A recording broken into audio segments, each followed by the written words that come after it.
I have a tweet here. This is from, one moment here. This is from Colonel Morris Davis, who tweeted out this morning saying, CIA's Rizzo says he could have spoken up and stopped EITs. Those of us that spoke up vilified, those that didn't heralded. So it wasn't fait accompli that the enhanced interrogation techniques, as many call torture now, were going to happen.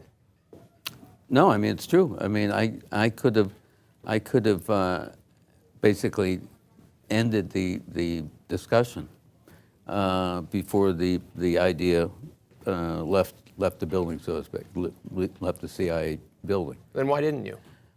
Well, largely, I mean, one, it's so important to remember the context of the times. This was just a few months after 9/11. Mm-hmm. The country, especially the city, was racked with fear and dread that the second wave of attacks on the homeland were coming, just a question of when. At the time, we had just gotten into our custody, taken to the black site, our first high-level Al-Qaeda detainee. He, according to our interrogators, was holding back information. In other words, the normal question and answer wasn't going to work. These were the CIA interrogators or the FBI interrogators? Well, but the interrogation team with both CIA and FBI. What I got back was from my clients, the CIA interrogators, saying we're convinced this guy, and this was evaded. If there was going to be a second attack, everyone's assessment was this is the guy I would know about. He's basically the Al-Qaeda travel agent, so to speak, facilitator.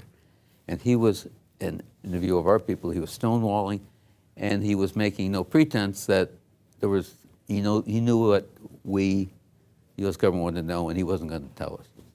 So that was the situation I was confronted with. I was told about first told about the idea of the EITs. You know, they were generated inside CIA, the idea of doing these things.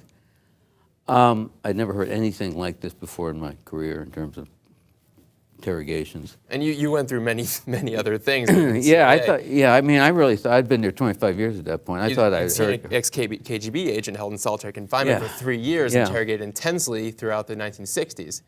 Well, I wasn't there in the 60s, Mike. Well, sorry, 1970s. I apologize. 1970. You heard about it though once you were there. Right, you met this guy. Yeah. And this is something similar to the proposal to put Zubaydah in a box.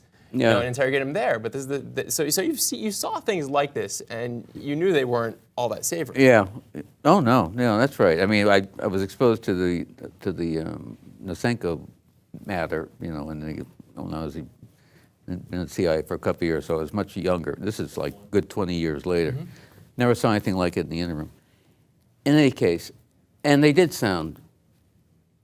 A lot of them. I mean, the waterboarding. That sounded absolutely brutal to me. Mock burials.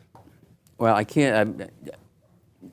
You know, one of the constraints I have, Mike, is that some of this, I had to run the manuscript of the book through CIA, and there are going to be some things I'm not going to be able to confirm because I'm not allowed to talk about. But that was unclassified in a report several years ago.